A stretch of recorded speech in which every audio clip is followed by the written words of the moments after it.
आप सभी साईं भक्तों को जय साईं राम। बाबा की कृपा और आशीर्वाद से आज एक बहुत सुंदर साईं लीला जो डिवोटी हैं उन्होंने शेयर किया है और बहुत सुंदर से उन्होंने एक्सप्लेन किया है सारा सब कुछ, तो मैं उसे एज़ इट इज़ यहाँ पर शेयर कर रही हूँ। आप लोग पूरा एक्सपीरियंस सुनिए और जो भी आपके दिल की बातें हैं वो आप कमेंट सेक्शन में ज़रूर लिख सकते हैं। साथ ही साथ मैं एक बात कहना चाहूँगी, अगर किन्हीं डिवोटी को अपना कोई एक्सपीरियंस शेयर करना हो तो स्क्रीन पर ना मेरी ईमेल आईडी और मेरे व्हाट्सएप के डिटेल्स आपको दिए गए हैं। आप उसके थ्रू मुझसे कनेक्ट हो सकते हैं और अपना अनुभव शेयर कर सकते हैं। तो इसी के साथ अब शुरू करती हूँ आज का अनुभव। श्री सच्चिदानंद सद्गुरु श्री साईनाथ महाराज की जय। हेलो, ओम साई राम। ओम साई राम। ओम साई राम। मैं प्रेरणा बात कर रही हूँ, महाराष्ट्र से बिलोंग करती हूँ और मैं आज अपना पहला एक्सपीरियंस बाबा से जुड़ा हुआ अपने इस बंदे हम साईं के इस चैनल में शेयर करना चाहती हूँ।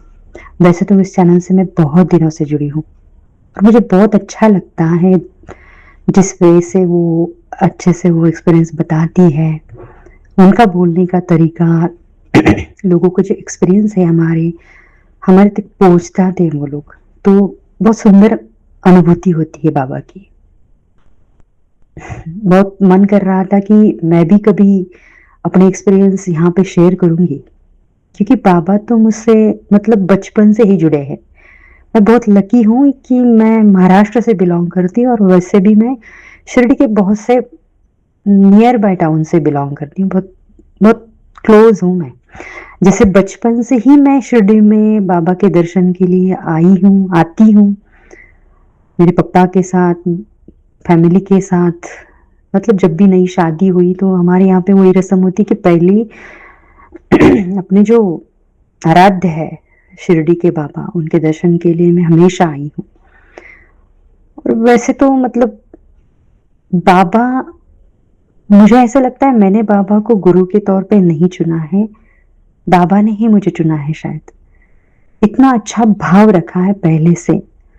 मतलब ऐसे गुरु है, वो बहुत बड़े हैं, कुछ है उनके मूर्ति के सामने में जब भी बचपन से गई तो कुछ और अलग एक्सपीरियंस नहीं हुआ, कुछ फील नहीं होता था। मैं ऐसे ही जाती थी जैसे नॉर्मली जाते हैं, दर्शन लेते हैं, अपने कर्म पे भरोसा करते हैं।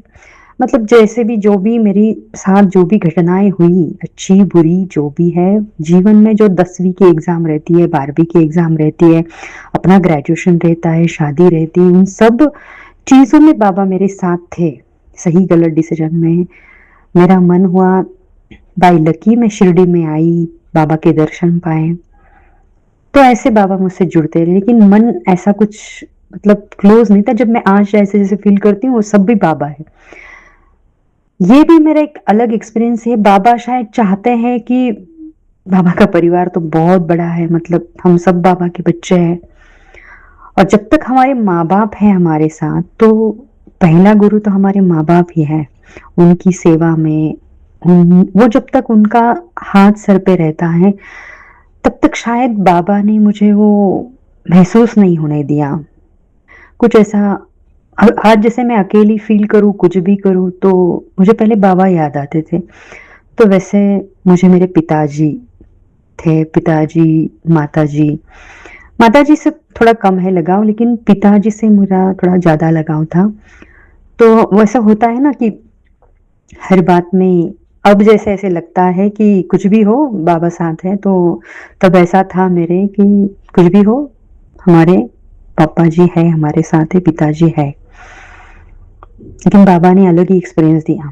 जब मेरे पिताजी नहीं रहे, उसके बाद उन्होंने मेरा हाथ थामा है। वो भी उन्होंने इतनी सुंदर तरीके से थामा है कि क्या ही बोलूँ मैं।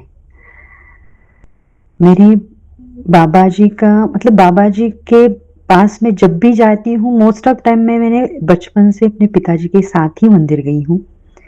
तो मंदिर से और पप्पा के मतलब यादों से बहुत बहुत गहरा संबंध था। जब भी मंदिर जाए तो पप्पा के साथ हूँ, वो आस-पास रहते थे। वो एक फीलिंग रहती है। और मेरे पिताजी वैसे भी मतलब कोविड के पहले उनकी डेथ हो गई। वो डेथ भी ऐसी हुई थी, उनको थोड़ा न्यूमोनिया का प्रॉब्लम हुआ था और उसके बाद उनको थोड़ा साँस लेने में दिक्कत हो रही थी। तो उनके डॉक्टर ने सजेस्ट किए थे कि कुछ एडवांस वो लेने हैं, मतलब आगे का ट्रीटमेंट लेना है, उससे कुछ उससे रिलेटेड कुछ टेस्ट थी, वो उन्होंने 2 मतलब दिए थे प्रिस्क्रिप्शन में, या तो तुम अहिल्यानगर जा सकते हो या तो शिरडी जा सकते हो। तो मेरा पापा का मन था कि शिरडी ही जाऊँ। तो उनका अपॉइंटमेंट हो गया, फिक्स हो गया, तो अपॉइंटमेंट से पहले उनका बहुत मन होता, मतलब वो बहुत उल्लासित थे कि यार अस्पताल जाने से ज़्यादा बाबा के दर्शन लेने हैं, मैं बाबा के दर्शन जाऊँगा, फिर से मैं ये करूँगा, ये ऐसे मतलब नेचुरली उनका था। लेकिन जिस दिन अपॉइंटमेंट था उन्होंने पूरी तैयारी की थी और उसके पहले दिन मेरे पापा सो गए और अनफॉर्चुनेटली उनका पता नहीं हार्ट अटैक या हार्ट फेल कुछ प्रॉब्लम हो गया। तो जैसे सोए तो वैसे उठे नहीं, वो चल बसे। और वो इतना शॉकिंग था, कोई घर का बहुत क्लोज रिश्तेदार अपना, वो हम सह नहीं पाते कि अभी अभी सोए हैं, अभी बात हुई है, और ये मतलब जिससे बीतती है वही जानते हैं वो दर्द क्या होता है। तो मैं जब घर गई वैसे होने के बाद, तो मैंने अपनी माताजी से वो सुना, पूरी वो क्या हुआ था, कैसे हुआ था। तो वो दिक्कत तो हमें समझ में आई कि ये पीएम नहीं हुआ, मतलब लेकिन उनको हार्ट अटैक था, वैसे वो कंफर्म था कि हार्ट अटैक से ही हो गए हैं। तो लेकिन वो जिस वे से बता रही थी, वो शिरडी जाने के लिए बहुत उनका मन था। तो मैंने मतलब मुझे बुरा वो लगा, मैं यार वैसे मतलब नाराज़ नहीं हुई बाबा से, वो तो कुदरत है, जन्म मृत्यु है ही, लाइफ का एक हिस्सा है, वो मैंने एक्सेप्ट भी कर लिया। मैं अच्छे बच्चे की तरह मतलब मैंने वो एक्सेप्ट किया, वो ज़िम्मेदारी ली परिवार की कि होता है।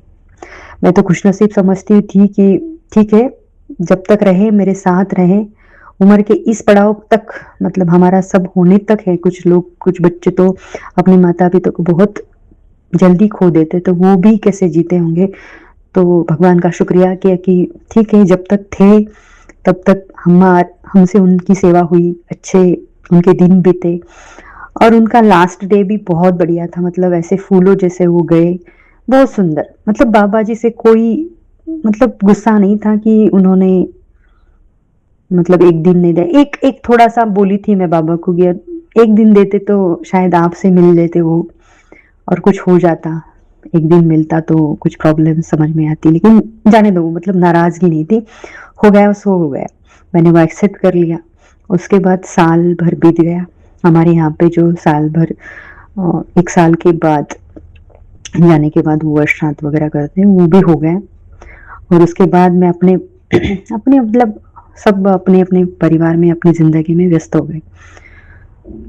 फिर जब भी मैं उसके बाद मैं उस सिटी से गई, जब भी गई मैं शिरडी में, तो मैंने बाहर से बाबा जी के दर्शन, मतलब कलश दर्शन ले लिया। मेरा एक मन नहीं हो रहा था अंदर जाने का। पता नहीं, मैं नाराज़ भी नहीं थी, बाबा भी जानते हैं वो चीज़ कि शायद बाबा ने मुझे ऐसे चुना है ना, तो मैं सोचती सही हूँ इसलिए। मैंने कभी हठ नहीं किया, ना मेरे पिताजी से किया, ना बाबा जी से किया। कभी ऐसा नहीं, मैंने जो भी है मेरी एक्सेप्ट करने की जो थी ना, मेरी टेंडेंसी है वो accept as it is, accept कर लो, जाने दो। बाबा भी नहीं कर सकते शायद, जन्म मृत्यु के बीच में कुछ नहीं कर सकते, नाराज़गी नहीं, बाबा जी ओके हो गए। लेकिन बाबा को शायद मुझे दर्शन देने थे, इसलिए उन्होंने एक माध्यम चुना।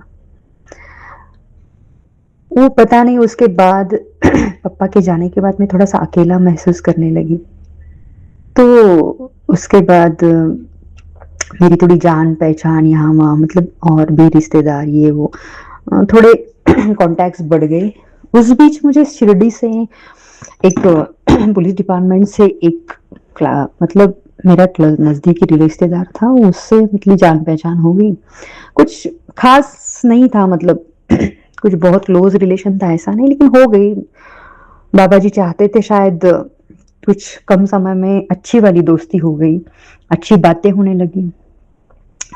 लेकिन वो बार-बार मुझे जैसे दोस्ती बढ़ गई वैसे बातों-बातों में मैं वो हर बार मुझे ये छेड़ देता था कि आप शिरडी क्यों नहीं आती? आप शिरडी आ जाओ, आप शिरडी आ जाओ। मैं भी बोलते-बोलते कुछ अपने अपने प्रॉब्लम्स ये वो शेयर कर देती थी, यार ऐसा हुआ, वैसे चल रहा है, मेरे लाइफ में ये हो। तो वो हर बार वही बोलता था कि तुम एक बार शिरडी क्यों नहीं आती? उसके मन में पता नहीं हर बार उसके मुँह से शायद बाबा बोल रहे थे कि तुम मेरे पास क्यों नहीं आती? लेकिन मैं मतलब वो महसूस नहीं कर पाई, वो क्यों बोल रहा है ऐसे, मतलब समझ में नहीं आता हमें क्या हो रहा है ये। तो वो बार-बार मुझे टोकता था, "आप शिरडी आ जाओ, एक बार शिरडी क्यों नहीं आती, शिरडी क्यों नहीं आती?" तो मुझे ऐसे एक दिन लगा कि यार ये बहुत बार बोल चुका है, शिरडी क्यों नहीं आती, शिरडी क्यों नहीं आती, और मैं अपनी खुल के अपनी मतलब अपने इमोशंस किसी के सामने मैं ज़्यादा मुझे अच्छा नहीं लगता। मतलब अपना जो दर्द है मैं अपने में रखती हूँ, सिर्फ़ अपने गुरु के सामने बयाँ करना अच्छा लगता है। मुझे किसी आदमी के सामने मैं, और वो भी ऐसे मतलब फ्रेंड सर्कल में तो मैं ज़्यादा कुछ शेयर नहीं करती हूँ। तो मैं बोली ठीक है, अभी एक बार जाके आते हो तो के आते, बोल देखते क्या होता है। तो मैं ऐसे एक बार गई, फर्स्ट टाइम था। जैसे मंदिर में गई, उसके साथ गई 5 मिनट ऐसे, मतलब 5 मिनट वो तो सब पुलिस डिपार्टमेंट से था, तो वो मतलब अलग से गेट से वीआईपी, उसने तुरंत एकदम से 5 मिनट में बाबा के सामने आके मुझे खड़ा कर दिया। जैसे मैंने बाबा के सामने में खड़ी हो गई, वो मतलब जो है वो खाम्ब समाधि के पास का, वहाँ उसने छोड़ दिया और समाधि के पास मैं ऐसी खड़ी हो गई, और मैंने ऐसे बाबा की मूरत के सामने देखा, तो मुझे ऐसे लग रहा था बाबा मुझे देख रहे हैं और मैं बाबा को देख रही हूँ। कुछ बात नहीं हो रही थी, मतलब सिर्फ़ वो देख रहे थे।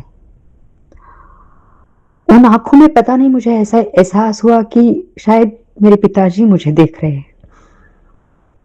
इस वो पल इतना इतना था ना कि ऐसे एक महसूस हो जाता है कि मैं हूँ ना तेरे साथ ऐसे। तो बहुत भर आया मेरा मन वहाँ पे, और मैं मेरी मतलब ऐसी मेडिटेशन बोलते हैं वैसे समाधि लग गई, मतलब ऐसे पूरी मैं 10 मिनट ऐसी खड़ी हो गई उन आँखों में देख के, मुझे पता ही नहीं चला वक़्त ने। और उस समाधि के पास मैं जब से बचपन से गई हूँ, मतलब भीड़ बहुत रहती है, वो मतलब टोकते रहते हैं आगे चलो ऐसे। लेकिन पता नहीं क्या था, उस भीड़ में मैं अकेली खड़ी थी और ना मुझे किसी ने रोका, ना टोका, ना किसी ने हाथ लगाया। अ, मतलब मुझे ही मालूम नहीं मैं कितनी देर वहाँ खड़ी रही। और फिर मुझे जब एहसास हुआ मैं बहुत देर से यहाँ पे खड़ी हूँ, तो मैं फिर तुरंत ऐसे नीचे बैठ के दर्शन ले लिए और बाहर आ गई। मैं मतलब सुन्न हो गई थी। मुझे पता ही नहीं चला कि क्या हो रहा है, वो मतलब मेरे साथ ये क्या हो रहा है। और उसके बाद मैं गुरुस्थान पे आई, और गुरुस्थान में मैंने प्रदक्षिणा लगाई, उसके बाद मैंने पूरा दर्शन उसके साथ वो था मेरे साथ उसके साथ, लेकिन मेरा मन ही नहीं हुआ उसके साथ कुछ बात करने का, कुछ नहीं, मैं कुछ बोली नहीं, शांत हो गई, और वैसे मैं चल के लेडी बाग में आ गई। उसने मेरे लिए लड्डू प्रसाद वगैरह लेके आया, और उस मतलब मैं अकेली थी तो वो बहुत, और वो भी ड्यूटी पे था, तो उसने भी थोड़ा जल्दी-जल्दी में मुझे दर्शन दिए, और चलो अभी निकलो जल्दी, पीछे भी जाना था मुझे रिटर्न। तो ऐसे हो गया, लेकिन मैं जब वो लड्डू प्रसाद लेने के लिए गया, वो लेडी बाग में वो बेंच है, जहाँ मैं बैठी और मैंने देखा, तो वहाँ से मुझे कलश दर्शन हो गया फिर से बाबा जी का। तो पता नहीं मेरा फिर से मन भर गया, तो मुझे ऐसा लगा यार मैं अपने आप से आँखों से आँसू, मतलब जो साल भर मैं दबा के रखी थी अपने ज़हन में, कहीं तो परिवार है, माँ को सँभालना है, अपना दर्द एक होता है ना, छिपाते हैं हम, वो रोने से बाहर आता है। रोना तो अच्छी बात है, लेकिन कभी-कभी हमारा रोना हमारे परिवार के लिए थोड़ा कमज़ोर कर देता है, तो हम ज़िम्मेदार बच्चों की तरह ऐसे करते हैं कि खुद को तंदुरुस्त और मज़बूत बनाने के लिए, बयाँ करने के लिए रोते नहीं हैं। लेकिन उस टाइम मुझे रोना आ गया और मैं इतना फ्री हो गई, मतलब इतना फ्री मैं साल भर में जो सह रही थी अपने पिताजी का जाना, वो एक पल में मैं सब भूल गई, सब भूल गई। और मुझे एहसास हुआ गया कि यार नहीं, ये नहीं था, मतलब सही हुआ मैं यहाँ आई। तो उसने मेरे फिर मैं उस वो आया मेरे पास, उसने मेरा लड्डू प्रसाद दिया और वो बहुत खुश था। मतलब वो बंदा जो जिसकी वजह से मैं आई, मैं ज़िंदगी भर उसको भूलूँगी नहीं, कि पता नहीं वो मतलब इतना नेक कौन था। ज़िंदगी में ऐसा भी नहीं, बहुत क्लोज़ दोस्त है, लेकिन वो बार-बार बोलता था, तो बाबा ने वो स्वयं माध्यम बनाया था मेरे लिए वो। तो मैंने उसकी आँखों में देखा और बोली थैंक यू यार, तूने तेरी वज़ह से मैं इतना फ्री हो गई यहाँ पे। वो बोली नहीं, मैं तो माध्यम हूँ, बाबा जी का ही इच्छा थी तुम्हें बुलाई यहाँ पे। वो बोली क्यों ऐसा, मतलब तू ऐसा क्यों बोल रहा था बार-बार, मुझे ऐसा क्यों टोक रहा था? मतलब हमारे में इतनी दोस्ती भी नहीं है और ना ही इतनी, मतलब इतना भी कुछ क्लोज़ रिलेशन नहीं था, तो बार-बार क्यों बोलता था? तो वो बोलता था कि जब भी मैं किसी को गेस्ट को दर्शन लेने के लिए, जब भी मैं मंदिर आता था, जब से अभी जान पहचान भी नई नई थी हमारी, तो वो हमेशा मुझे ऐसे बोला कि मैं जब भी मंदिर आता था या जब भी दर्शन करने आता था, तो मुझे तेरी याद आती थी। मतलब ऐसे मन में आज आता था कि ये क्यों नहीं आती मंदिर, ये क्यों नहीं आती मंदिर।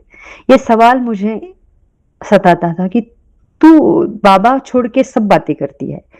और जब कोई बंदा शिरडी से बिलोंग करता है, तो पहली बात हम शिरडी की बाबा की ही छेड़ेंगे। तो उसको वो बहुत अजीब लगता था कि, और मैं कम बात करती थी बाबा के बारे में, क्योंकि बाबा बाबा मतलब पिताजी, वो मेरा दर्द था ना वो, कि मेरे पिताजी जाना चाहते थे लास्ट टाइम, वो जा नहीं पाए। तो मुझे वो इतना अच्छा महसूस हुआ है कि उसके माध्यम से बाबा ने शायद मुझे बुला लिया, तू आजा। और उससे लेकर आज तक वो 5 साल हो गए, अभी तक बाबा मुझे हर महीने वहां पे बुलाते हैं। मतलब जब भी मन होता है, जब भी बोर हो जाती हूँ, कुछ भी हो जाए, कुछ अच्छा हो जाए, बुरा हो जाए, जो भी है, मुझे बाबा को बताना है। मुझे हर रक्षाबंधन उनके साथ सेलिब्रेट करना है, हर गुरु पूर्णिमा उनके साथ सेलिब्रेट करती हूँ, हर दिन। मतलब मैं चाहती हूँ शिरडी, शिरडी मेरा घर है, अभी तो वो दूसरा मायका बन गया है।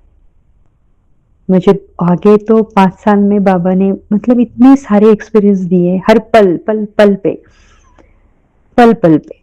मैं इतने एक्सपीरियंस शेयर करूंगी इस चैनल पे, इतने एक्सपीरियंस, मतलब ढेर सारे हैं, लेकिन मैं पहला एक्सपीरियंस था ये आज, जो वैसे तो बचपन में थी, लेकिन गुरु, गुरु क्या होती है ना, वो जो होता है ना, मैं वैसे तो जाती थी, बचपन से जाती थी नाचते गाते, मतलब ऐसे ही बाबा की जो बात से मैं हर हर बार मुझे गुलाब मिलता था।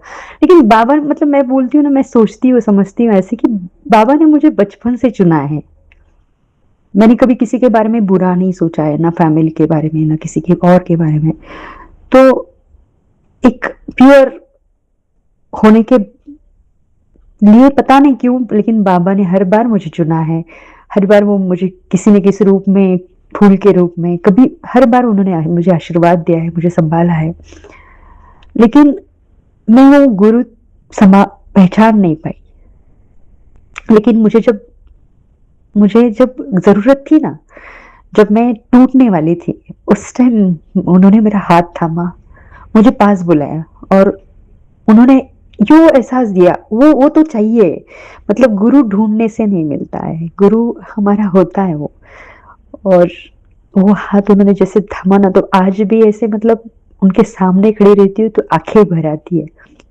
तो वो जो एहसास है ना, वो बहुत सुंदर एहसास होता है। मतलब यूँ ही ऐसे जाए और दर्शन नहीं, नहीं। उससे मतलब उनको आप, हमें ऐसे माता-पिता को मिलने की जैसे बच्चे जैसी आस होती है ना, वैसी आस मुझे लगती है। मुझे ऐसे लगता है कब जाऊँ मैं, कब देखूँ, कब जाऊँ? मतलब मैं बाबा से जाने से पहले 2 दिन से पहले से ही तैयारी करती हूँ, और ऐसे बच्चे जैसे बोलती हूँ, बाबा बुलाओ, होने दो, ये मुझे आना है आज, मुझे मेरा ये करनी है, मुझे पालकी करनी है, मुझे आरती करनी है, बाबा मुझे सत्यनारायण करना है, मुझे ये करना है, वो मतलब मैं अभी ऐसे मन से बोलती हूँ, बाबा बाबा बुला दो, वो बुला लेते हैं, बुला लेते हैं। और मतलब मैं इतना बार थैंक यू बोलती हूँ, इतना बार थैंक यू बोलती हूँ उनको, हर बार आंखें भर आती हूँ उनके सामने जाके। ये एक्सपीरियंस मेरे लिए बहुत बड़ा है, बहुत बड़ा। लेकिन बाबा पिता के रूप में, आज मैं बाबा ही बोलती हूँ उनको, तो बाबा शायद मेरा पिता बन के मेरे साथ खड़े हैं। और जो पिता की कमी है ना, वो जो मायके में मुझे हर बार महसूस होती है, वो कमी वो मेरी शिरडी में कम कर देते हैं। शिरडी में जब भी मैं लेडी बाग में बैठती हूँ ना, तो मुझे ऐसे लगता है मैं घर के आंगन में बैठी हूँ। मैं बाबा को सबसे ज़्यादा लेडी बाग में महसूस करती हूँ। बहुत सुंदर अनुभव होता है। हर एक को बाबा अलग-अलग जगह पे महसूस होता है, लेकिन मुझे लेडी बाग में बाबा मतलब ऐसा लगता है वो देख रहे हैं मुझे, बस, और बहुत शांत कर देते वो। बस इतना ही। आगे मैं बहुत सारे एक्सपीरियंस शेयर करना चाहती हूँ। अभी तक बहुत बड़ा हो गया है वीडियो, फिर भी। ओम साई राम। ओम साई राम। ओम साई राम। मैं प्रेरणा फ्रॉम महाराष्ट्र। मैंने कल ही अपना एक एक्सपीरियंस आपको शेयर किया है वंदे हम साई के चैनल पे। आज मैं और एक एक्सपीरियंस मेरा शेयर करना चाहती हूँ, जो कि लास्ट एक्सपीरियंस से ही जुड़ा है। वो बात थी लास्ट एक्सपीरियंस में मैंने बताया था कि मैं कैसे बाबा के पास गई और मेरे दर्शन हो गए। वो राम नाम का जो आदमी है, वो उसके साथ मतलब उसके वजह से मैं वहाँ गई और वो पूरा मैंने दर्शन ले लिए, लड्डू प्रसाद ले लिया, और उसने मुझे मतलब जल्दी में मुझे ड्रॉप कर दिया। फिर मैं मेरा रिटर्न का मुझे बस स्टॉप पे उसने छोड़ दिया और मैं बस में बैठ गई। और बस में बैठ के जाने के बाद मैं ये बात सोचने लगी कि मैं अभी आई और मतलब जल्दी दर्शन ले लिया, सब अच्छे से हुआ, दर्शन अच्छे से हुआ, लेकिन मैं यहाँ वहाँ कुछ शॉप में या संस्थान में कुछ यहाँ से मतलब कुछ घूमी नहीं मंदिर के अलावा, ना मैंने कुछ मार्केट देखा। मतलब मुझे मार्केट में कुछ खरीदना नहीं था, लेकिन मुझे ऐसा था कि मैं बाबा की कोई आरती भी जानती नहीं थी। बाबा की आरती के टाइम्स कौन-से हैं वो भी मालूम नहीं था। मतलब बचपन से जुड़ी थी, लेकिन आरती का ऐसा प्रॉपर टाइम है कि आरती कौन-सी गाते हैं, वो कुछ मालूम नहीं था मुझे। मैं मतलब बिल्कुल ब्लैंक थी उस चीज़ के बारे में। ना मैंने कोई साई चरित्र, सच्चरित्र पढ़ा था, ना बाबा के बारे में मुझे कुछ ज़्यादा मालूम था। मैं सिर्फ़ बाबा को गुरु के तौर पे मैं जानती थी कि बाबा है, मतलब बहुत बड़े संत हैं, महात्मा हैं, हमारे घर परिवार के लोग सब उनको मानते हैं, ये तो मैं जानती थी। लेकिन क्यों मानते हैं, क्या मानते हैं, उसकी वजह क्या है, वो मुझे कुछ मालूम नहीं था। ना मैंने कोई बाबा की बुक पढ़ी थी, ना कुछ था। तो मुझे ऐसा थोड़ा-सा लगा कि ट्यूसडे था उस दिन शायद, पहली बार मैं अगर वहाँ गई थी तो ट्यूसडे था, और मैं मतलब वैसे सोची कि अरे मैंने गई, पर मैं कहीं यहाँ-वहाँ कुछ बुक्स भी नहीं देखे, मुझे आरती भी मालूम नहीं। बाबा ठीक है, नेक्स्ट टाइम आऊँगी तो मैं कुछ देखूँगी, तो उनकी आरती वगैरह मुझे कुछ मालूम होगी, ठीक है, ये सोच के मैं घर आ गई। घर आने के बाद मुझे वेडनेसडे में मॉर्निंग को मेरे गाँव में, मतलब मेरा जो गाँव है वहाँ भी एक साईं मंदिर है, अभी तो बहुत सुंदर मंदिर बना है। 5 साल पहले उसका काम शुरू था। तब से द्वारका माई का जो तैल चरित्र है, तो वो चित्र है, वो फ़ोटो जैसा वो था, अभी वहाँ पे मूर्ति प्रतिष्ठापना हो गई, जैसे प्रतिशिरडी जैसे हुआ है पूरा वो मंदिर। उसके पहले वो जो काम शुरू करने वाले थे, उस पालकी गई थी, शायद कुछ पालकी थी, और पालकी जाने के बाद वहाँ पे भंडारा किया था उन लोगों ने। तो उन्होंने उस मतलब मेरी जान पहचान की एक थी लेडी, तो उन्होंने मुझे आमंत्रित किया कि भाभी आप कल आ जाओ, ऐसा-ऐसा प्रोग्राम है, भंडारा है बाबा का, शाम को आप आ जाना। मैं बोली ज़रूर आ जाऊँगी। तो मैं गई, मेरे दूसरे दोस्त के साथ, नेबर के साथ मैं वहाँ पे गई। गई तो शाम को, मतलब मैं जैसे बाबा को पहले दिन बोली थी, मुझे आरती मालूम नहीं थी, कि सच में मुझे आरती के टाइम भी मालूम नहीं थे बाबा के। लेकिन मैं मतलब अभी जाऊँगी, उन्होंने दिन भर बताया था, वो कभी भी आओ, भंडारा शुरू है और आप दर्शन करके चले जाओ फिर, ओके ठीक है। और उस दिन उन्होंने भंडारा भी रखा था, और पालकी अच्छे से, मतलब पालकी थी, शायद कुछ था वो प्रोग्राम, और उन्होंने दिन में मतलब दिन भर का, एक दिन का साखड़ी पारायण बोलते हो, तो साई चरित्र का साखड़ी पारायण रखा था वहाँ पे।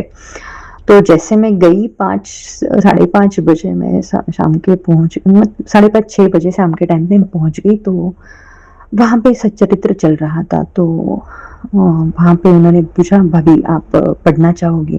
मैं बोली ज़रूर पढ़ना चाहूँगी मैं। तो पहली बार मैंने बाबा के सामने वो स्थावन मंजरी मतलब वहाँ बैठी मैं, तो पहले कोई था जो पढ़ रहा था, तो तब तक मैं शांत उसके पीछे बैठ गई कि उसके होने के बाद मैं पढ़ूँगी। तब तक किसी ने ऐसे खाली बैठने से अच्छा है तो स्तवन मंजरी लाके मेरे हाथ में थमा दी, तो मैंने स्तवन मंजरी अच्छे से पढ़ ली। तो स्तवन मंजरी जब खत्म हुई तो सामने वाला का अध्याय भी खत्म हुआ। मैं उठ के मतलब 11 वचन पढ़ लिए। मुझे सिर्फ़ 11 वचन मालूम थे लेकिन बाबा के, पता नहीं क्यों लेकिन वो मालूम थे, बाकी कुछ मालूम नहीं था बाबा के बारे में।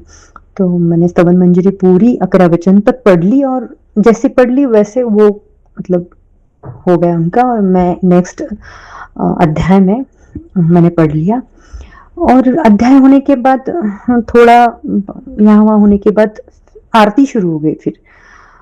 तो मुझे आरती भी मिल गई उनकी, बाबा की उस मंदिर में, और आरती के बाद भंडारा स्टार्ट हो गया, मतलब खाना शुरू हो गया।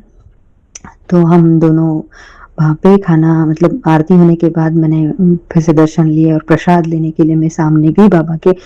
तब वो जिसने मुझे कॉल किया था कि आप भंडारा आओ, तो वो बोली आपने खाना खाया? मैं बोली नहीं, अभी जा रही हूँ, आरती के बाद ही खाना खाना चाहती थी मैं, तो अभी जा रही हूँ। तो मैं ठीक है, आप जाओ और जाने के बाद फिर से मंदिर में आओ। मैं बोली ठीक है, फिर से मिल के हाँ, मिल के जाना। मैं बोली ठीक है, क्यों नहीं, मिल के ही जाऊँगी। तो मैंने फिर से प्रसाद आरती पीछे गई, वहाँ पे उन्होंने मंदिर के पीछे की साइड पे थोड़ा-सा अरेंजमेंट कर दिया था, वहाँ से अच्छे से भंडारा का प्रसाद था वो खाना खाया, और उसके बाद मैं फिर से द्वारका माई के उस मंदिर में आ गई।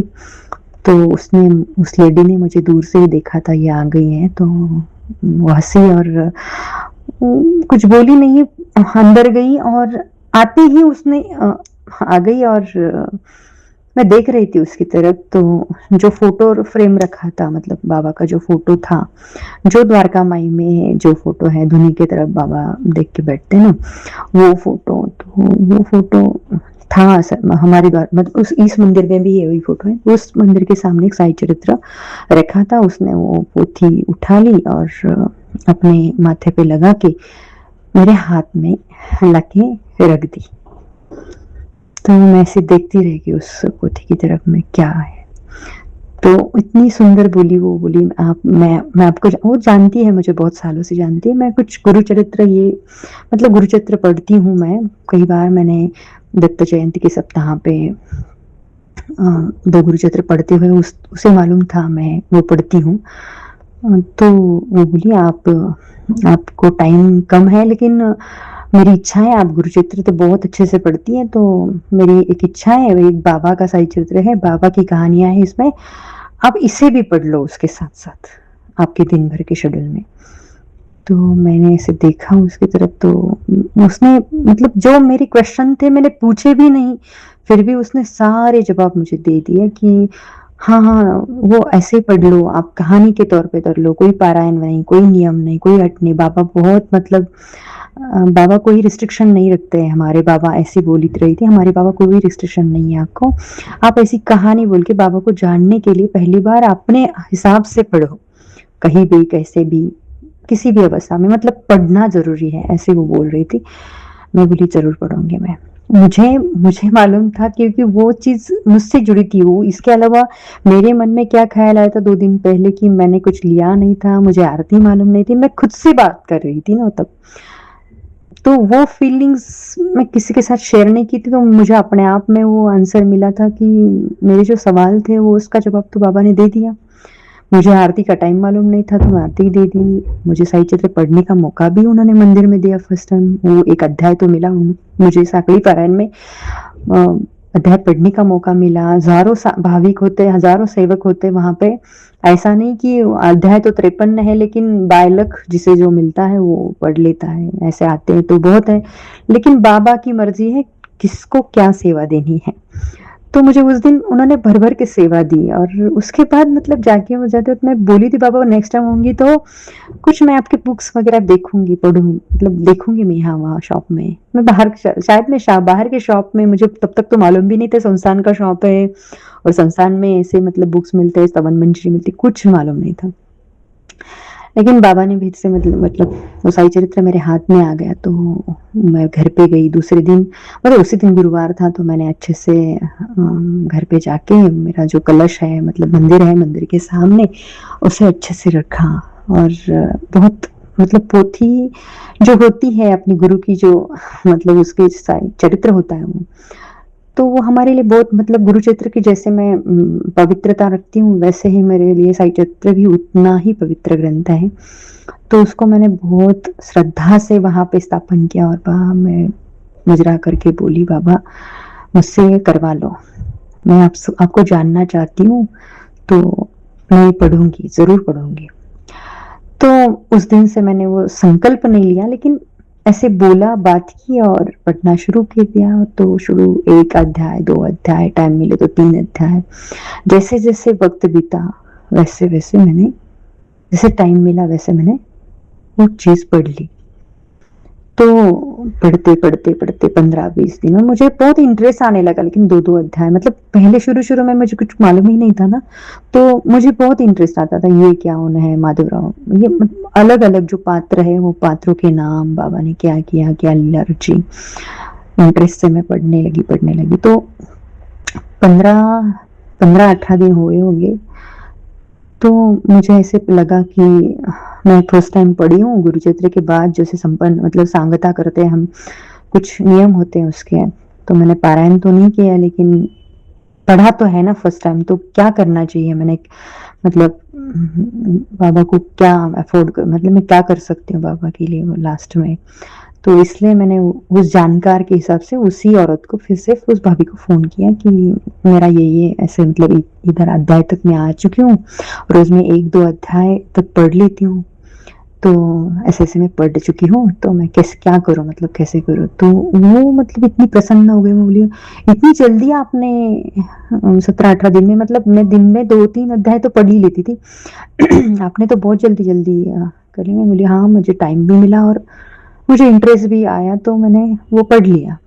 तो बोले, "ठीक है फिर तो आप अच्छे से करो, पहली बार कर रहे हो तो अ" मतलब रोज एक अध्याय होने के बाद 20वां दिन आता था 20वां दिन मतलब 52वां अध्याय होने तक मेरा 20वां दिन आया था ऐसे 19-20 के डेट पे ही मैंने फोन किया था उसको तो वो बोली बहुत सुंदर आपने पढ़ा तो 21वां दिन में आपके 53 अध्याय होने वाले हैं मतलब 7-7 दिन के आप जो पारायण करते हैं तो बाबा ने अच्छे नंबर में आपका कंप्लीट कर लिया है तो मैं बोलूँ भाभी आपको कि आप पहली बार पढ़ रही हो तो लास्ट का जो अध्याय है आपका वो पढ़ने आप शिरडी जाओगे मतलब कुछ करो नहीं तुम मतलब ना खाना ना ये सो लेकिन ये अध्याय पढ़ने के लिए उसके मन में पता नहीं क्या वो खुद नहीं करती वो चीज वो खुद का भी नियम नहीं है लेकिन वो ऐसी बोली कि आप अभी मैं पहली बार उसको बोली थी मैं बहुत साल बाद मतलब गई मैं मंदिर में अंदर उसको ये स्टोरी नहीं बताई थी लेकिन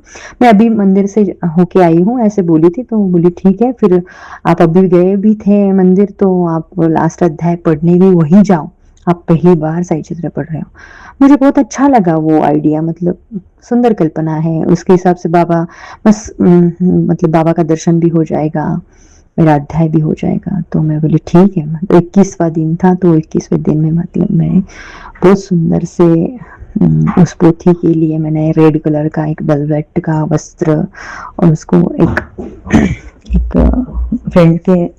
फ्रेंड से मैंने उसको अच्छे से कवर बना लिया और अच्छे से प्रॉपरली मैं वो पोथी लेके मंदिर पहुंच गई शिरडी पहुंच गई और जैसे मैं शिरडी पहुंच गई मैंने बाबा के दर्शन ले लिए वो समाधि मंदिर में टच कर दिया और मैंने उनसे मतलब ब्लेसिंग मांगी कि आप मैं पहली बार पढ़ रही थी तो अध्याय मैंने लास्ट तक पढ़ा है मैं यहाँ आई हूँ मुझे आशीर्वाद रखिए ऐसा ही मुझसे वो करवा लीजिए ऐसे मुझसे सेवा करवा लीजिए ऐसे बोल के मैंने गुरुस्थान पे टच करके फिर से मैं पारायण हॉल में आके मैंने वो लास्ट अध्याय बहुत सुंदर से पढ़ा मतलब बहुत मन लगा के मैंने वो अध्याय पढ़ा और जैसे मैं पढ़ा तो पढ़ने के बाद मेरे पीछे का अंकल बैठे थे।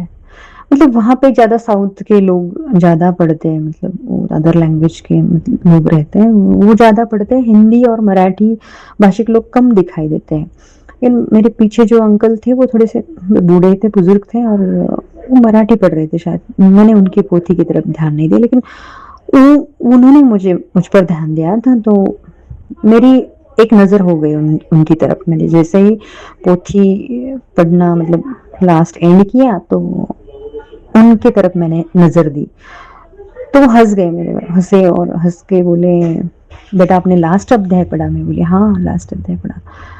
तो मैं फिर बहुत अच्छा लगा मुझे, तो मैं बोली हाँ बाबा मैं लास्ट अध्याय पढ़ा और मैं शुरू घर पे किया था, तो मैं ख़त्म यहाँ पे करने आई हूँ। तो वो मुझे बोले ख़त्म भी करो और पहला अध्याय के फिर से 5 ओवी पढ़ के, मतलब शुरुआत भी आप ख़त्म भी कर रहे हैं और शुरुआत भी कर रहे हैं, मतलब ख़त्म नहीं करना है कोई चीज़ गुरु के संबंध में, तो आप फिर से पहले अध्याय की 5 ओवी पढ़ लो। मुझे इतना सुंदर लगा वो भी आइडिया कि हाँ, मतलब ख़त्म क्यों करें हम ये रिश्ता, हम वो टू बी कंटिन्यू। मैं पहले बाबा को बोली हूँ कि ये सेवा मुझसे अविरत करवा लीजिए, आपका मन हो तब तक मुझसे ये सेवा है, मैं जुड़ी रहूंगी आपसे इस हिसाब से। जो पोथी होती है वो गुरु और शिष्य के बीच का एक संपर्क है।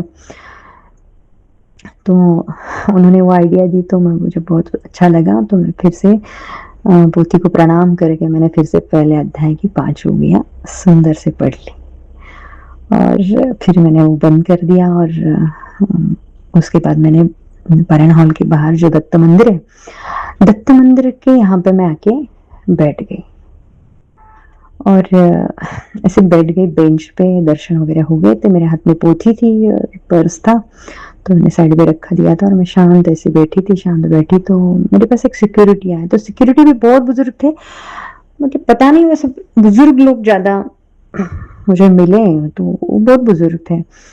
तो उन्होंने ऐसे ही मुझसे बात की, कहाँ से हो बेटा, क्या हो, कब आप हमेशा आती हो क्या, कैसे, मतलब ऐसे नॉर्मल से सवाल पूछे, क्या है, कहाँ से आई हूँ, तो मैंने बोल दिया मैंने यहाँ से आई हूँ। तो आपने सही चरित्र पढ़ लिया? मैं बोली हाँ। तो वो बोले मुझे आपने सत्यनारायण कर लिया? मैं बोली सत्यनारायण क्या होता है? फिर मुझे मालूम नहीं था तब तक कि कोई सत्यनारायण होता है। मतलब 13वें अध्याय में वो आता है, उसका जिक्र है, लेकिन वो मुझे मतलब मंदिर में वैसे करते हैं ये मालूम नहीं था। तो उन्होंने मतलब ऐसे बोला हाँ यहाँ एक सत्यनारायण हॉल है और सत्यनारायण हो जाता है, तो ये लोग जो आते हैं बाहर के साउथ के लोग, ये 7-7 दिन आके यहाँ पे बाबा के पास बैठते हैं, यहाँ पे उनका पारायण कंप्लीट करते हैं, कोई घर पे करता है तो यहाँ पे उसकी संगता करने के लिए आते, तो यहाँ के आते ही बाबा का सत्यनारायण करके ही हो जाते हैं। तो मैं ऐसी क्यूरियोसिटी में उनका सुन रही थी, मैं बोली ठीक है बाबा, मतलब बहुत सुंदर है ये अनुभव, बहुत सुंदर है, मैं भी करूंगी कभी। तो बोले अभी आपका हुआ है ना? मैंने उनको बता दिया था मैं फर्स्ट टाइम आई थी, लास्ट अध्याय पढ़ने के लिए यहाँ पे आई। तो वो बोले पहली बार कर रहे हो तो करके जाओ। मैं बोली बहुत सुंदर है ये, मतलब करूंगी मैं, क्यों नहीं करूंगी। तो वो सत्यनारायण का वैसा होता है कि उसी दिन उसी पल आपको वो टिकट नहीं मिलता, आपको नेक्स्ट डे का टिकट निकाल के आज रखना पड़ता है। तो वो मतलब मुझे सिर्फ उन्होंने ऐसे बताया ऐसा ऐसा होता है वैसा। मैं ठीक है, मैं बोली ठीक है वैसा होता है क्या? तो ये सोच के उन्होंने मुझे मेरे लिए बहुत ट्राई किया, वो खुद ही गए, खुद ही मतलब उनको मालूम पता चला कि मुझे कुछ मालूम नहीं, तो वो बोले ठीक है आप वेट करो मैं आता हूँ, आपके लिए कुछ टिकट का मतलब हो जाता है तो कर लेता हूँ। तो उन्होंने और एक सिक्योरिटी को बोला और वो दोनों भागते गए, देखते आए और फिर से आके वो 2 सिक्योरिटी और एक 2 जन आ गए और मुझे उन्होंने बताया कि नहीं नहीं दीदी आज का टिकट तो नहीं मिलेगा। हमने बहुत ट्राई किया, हमने रिक्वेस्ट भी की वहाँ पे, लेकिन ऐसा रूल्स ही नहीं है आपको पहले दिन। तो उनको उनके तीनों की ऐसे मतलब मिलके बहुत आस्था थी कि पता नहीं वो क्यों मेरे लिए मतलब भागा दौड़ी करके उन्होंने वो सब अरेंजमेंट कर रहे थे, तो मुझे अच्छा लगा कोई अपने लिए मेरे लिए कर रहा है। तो मैं पहले जो बुजुर्ग सिक्योरिटी थे उनको बोली मैं ठीक है कोई बात नहीं, इस टाइम नहीं सही, मैं नेक्स्ट टाइम ये ज़रूर करूँगी। आप चिंता ना करो, मैं जब नेक्स्ट टाइम आऊँगी तो मैं प्रिपेयर करके आऊँगी, अगले दिन टिकट की अरेंजमेंट करके आऊँगी और नेक्स्ट टाइम मैं ज़रूर करूँगी ये सत्यनारायण, क्योंकि अब तक तो मुझे मालूम ही नहीं था ना वो चीज़, तो मैं नेक्स्ट टाइम क्यों नहीं करूँगी। तो वो बोले ठीक है, ठीक है। तो उन्होंने ऐसे बात की और मैं नॉर्मली चली गई, फिर सर्वशरी से मतलब मैं रेगुलर दर्शन करके फिर एग्ज़िट हो गई। तो मैंने वो सब सब मतलब जो सेवा है ये, अभी तक तो वो ऐसे ही चल रही है, मतलब मेरी अभी तक तो 5 साल में यही सीरीज़ है कि मैं खत्म वहाँ करती हूँ, 5वीं फिर से स्टार्ट भी वही करके आती हूँ और फिर खत्म होने के बाद मैं सत्यनारायण भी करती हूँ वहाँ पे जाके। ये ये जो बताने वाला था पहली पहली वो लेडीज़ से कि मेरे हाथ में जो साई चरित्र है उसने थमा दिया, उसके बाद आप पढ़ने वहाँ जाओ, लास्ट करने वहाँ जाओ, फिर से कोई मुझे बताता है आप फर्स्ट भी यही पढ़ो और फिर से कोई आकर स्ट्रेंजर्स मुझे आके बताता है कि आप सत्यनारायण भी करो। ये पता नहीं किसके मुँह से, मतलब मुझे मैंने ऐसे सोचा ये बाबा ही बोल रहे हैं मुझसे, क्योंकि बाबा बाबा हमसे बोलते हैं तो आपको अगर कुछ बताना हो तो एक तो इनर इंट्यूशन से बताएँगे या तो किसी के मुँह से बताएँगे। सिर्फ़ आपके भाव होने चाहिए वो सुनने की। तो जब भी जो कोई चीज़ ऐसे स्ट्रेंजर्स बताते हैं तो मैं ऐसे मतलब मैं मान जाती हूँ, तुरंत मान जाती हूँ, हाँ, हाँ, मैं वो करूँगी, क्यों नहीं करूँगी, मतलब वो सुंदर लगता है मेरे को। और बाद में मुझे पता चलता है ये बाबा की इच्छा है, शायद बाबा ने किसी के मुँह से मुझ तक पहुँचाई है। और अब तक मैंने वही अपना वो जो सिलसिला है, वो जो रूटीन है, वो अब तक वैसे ही शुरू कर दिया है। उसके बाद तो फिलहाल मतलब साई चरित्र मेरे पास आना, मुझे आरती देके बाबा ने आरती लेके भंडारा देके पूरा, उसके बाद मेरे हाथ में साई चरित्र थमा दिया और वो पूरी सेवा की सीरीज मुझे बता दी। मतलब मैं तो कहाँ की थी, मतलब कुछ नहीं जानने वाली, आज मैं परिपूर्ण सेवा कर पाती हूँ। ये बाबा की इच्छा है और तब से लेके आज तक बाबा इसी वे से मेरी सेवा आज भी ऐसे ही जारी है।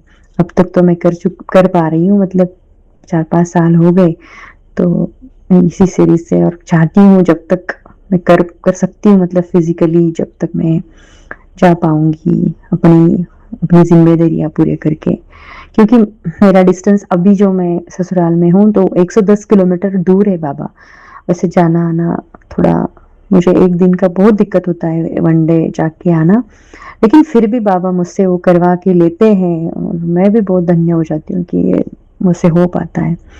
तो जब तक हो जाएगी तब तक, मतलब जब तक बाबा करवा लेंगे तब तक मैं ये सेवा ऐसे ही कंटिन्यू करूँगी, क्योंकि ये सब बाबा की मर्ज़ी है, बाबा की लीला है और बाबा ने किसी न किसी ज़रिए से, किसी न किसी के मतलब किसी ने किसी के द्वारा मुझ तक वो पूरा पहुँचाया है और मैंने भी वो मान के, वो बाबा की बोल मान लिया है और ऐसी सेवा में बाबा के चरणों में रुजू करती रहूँगी। तो यह था एक सुंदर सा अनुभव। ओम साई राम।